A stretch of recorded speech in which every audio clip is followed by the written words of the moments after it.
Get view an update from Ye Lu, the driver that was brutally attacked. He's busy recovering.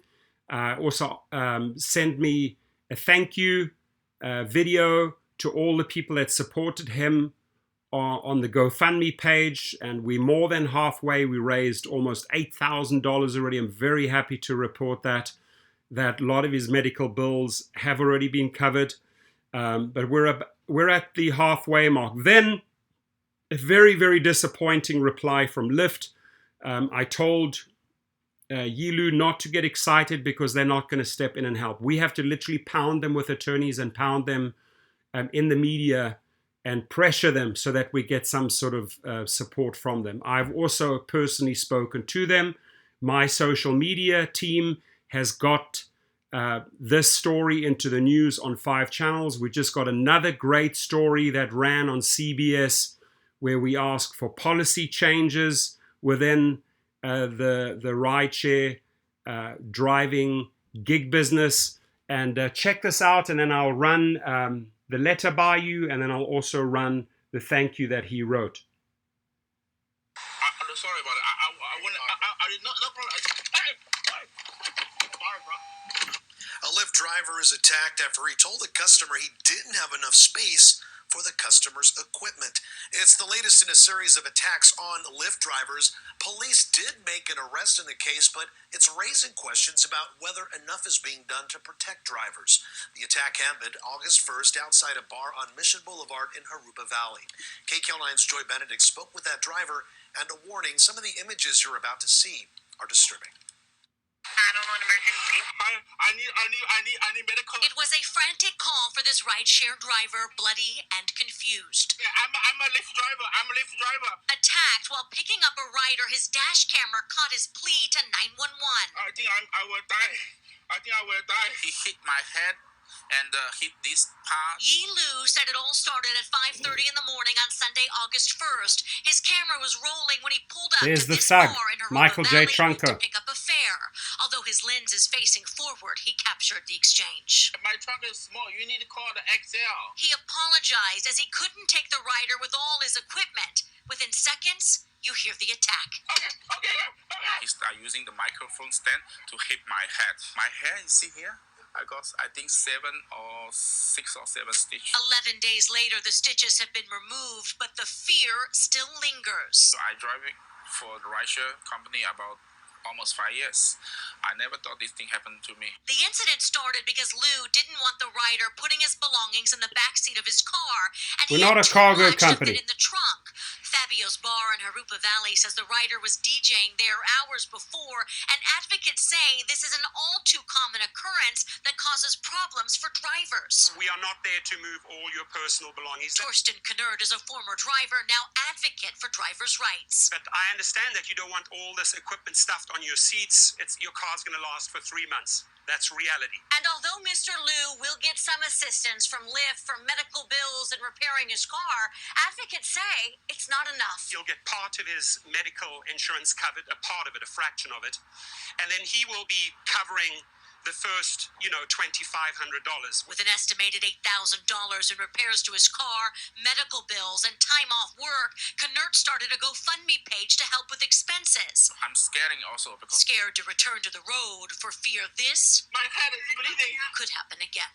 Joy Benedict, KCAL9 News.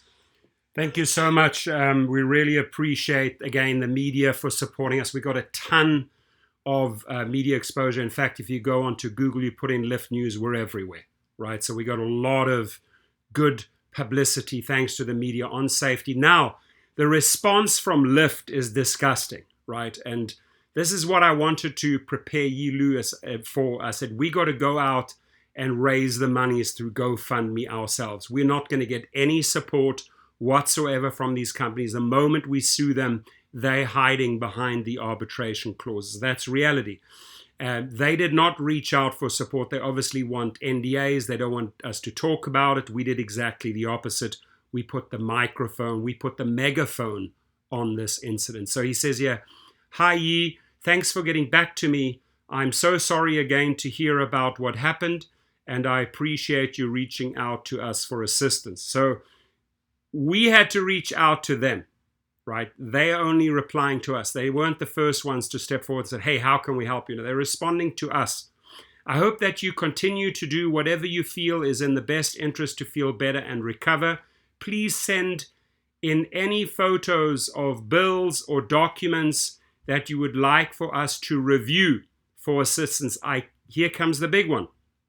I cannot guarantee a specific outcome or resolution. They cannot guarantee a specific outcome or resolution, basically meaning in legal language, don't be disappointed when we cannot help you. But please know our team is happy to review any documents that you may provide. If you have any additional questions or concerns in the meantime, please let me know, Matt. Now, Matt, I'm the Rideshare professor. You may have seen me in all the interviews with Ye Lu because he needed my help because of his English, and he was very fearful. He had a lot of anxiety because this is the situation your company put them in, right? We want all those medical bills paid. We want the car damages paid, and we want you to change your terms and conditions. And that is, we are not a low budget transportation company, Matt. We are not a U-Haul, and I would like to hear back from you. Or why don't you respond to Ye Lu about our concern, right? And that is that you guys have to spend money on safety. Now, he is recovering. He does not want to get back in his car. I completely understand that. A little quick thank you. I had to help him a little bit with the English here. Hi, this is Lyft driver Yi. I would like to thank all you wonderful people for supporting me and helping me. God bless you. Also, thank you to Rideshare Professor. So, thanks for saying that. He's actually his English is good, right? But like, he always contacts me and says, "Hey, can you write that up for me?" Or I'll send you a video. Can you better my English? And I always say to him, we understood you in the interviews. We understand you in your videos, Ye Lu. And the main thing is what I love about the gig community, that they rallied around this. He's such a kind, sweet person, right? He's just obviously very fearful, has a ton of anxiety right now.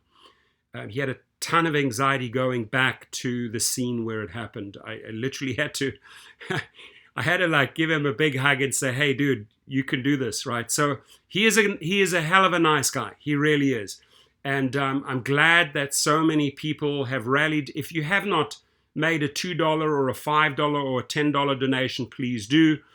We over the halfway mark, which I'm really, really happy to report on. Let me actually see where we are right now.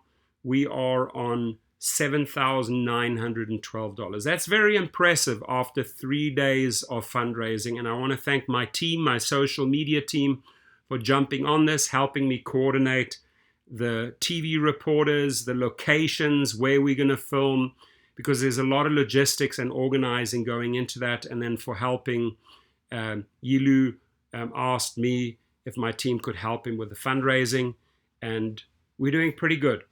We could still need further support. So if you want to donate $2 or $5 or $10, I've also asked Ye Lu to reply to all of those people. He's going to do that the moment he feels better. And I do want to make another video, follow-up video with him afterwards, where we address the companies together about safety and what can be done, right? Because a lot of the sound bites that were captured in these interviews obviously did not make it on the airwaves. But we have a set of requirements and changes that we are looking for, and together Ye Lu and myself will address those to the CEOs, and then I'll hope that their spokes people respond. But what I find most disappointing, I guess, in this video is the response from Lyft. I cannot guarantee a specific outcome or resolution. That is the most disappointing line for a driver who's just been brutally beaten up and could have easily died if it wasn't for the door frame that saved the skull of his head, right? I cannot guarantee a specific outcome or resolution, but please know our team is happy to review any documents that you may provide. We are providing them with all the documents. We are expecting full reimbursement for this driver. In fact, the companies or any of the execs can go to the GoFundMe and take care of the costs right now as they watch this video. So please stay safe out there. Support the guy.